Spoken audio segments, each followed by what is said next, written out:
Je n'ai pas besoin de mes capacités de joueur d'échecs pour analyser.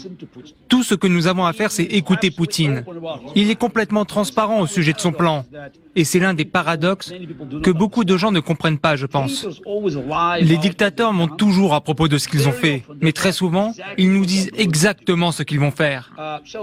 Donc n'oublions pas qu'en 1925, Hitler a publié Mein Kampf, qui est un plan de ce qu'il comptait faire.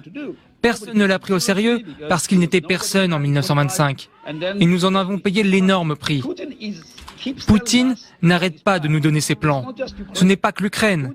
Poutine se bat contre l'ordre libéral du monde. Poutine a besoin de chaos. Et sur son passage, il détruira toutes les institutions qui protègent les piliers du monde moderne, comme l'OTAN ou l'Union européenne.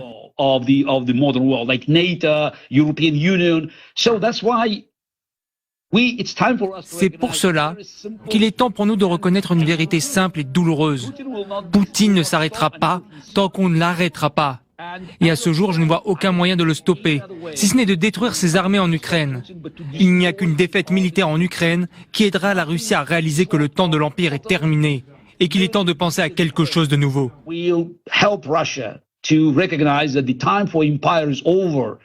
Continuer de discuter, cela ne change pas les plans de Poutine. Vous devez agir. Et je serai le premier à applaudir le président s'il remplissait le vide laissé par l'impuissance américaine. L'Europe a besoin d'un leader. L'Allemagne n'a pas de politique étrangère. Elle attend simplement les instructions de Washington. Les Européens de l'Est sont prêts à se battre, mais ils ont aussi besoin d'un leader. Alors est-ce que la France va intervenir, en accord avec la vieille tradition de défense de la démocratie en Europe?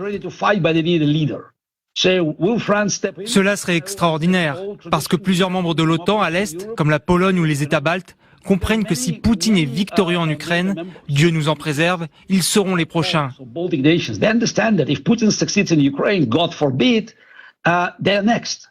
Et l'idée d'envoyer des troupes en Ukraine n'est plus de la science-fiction.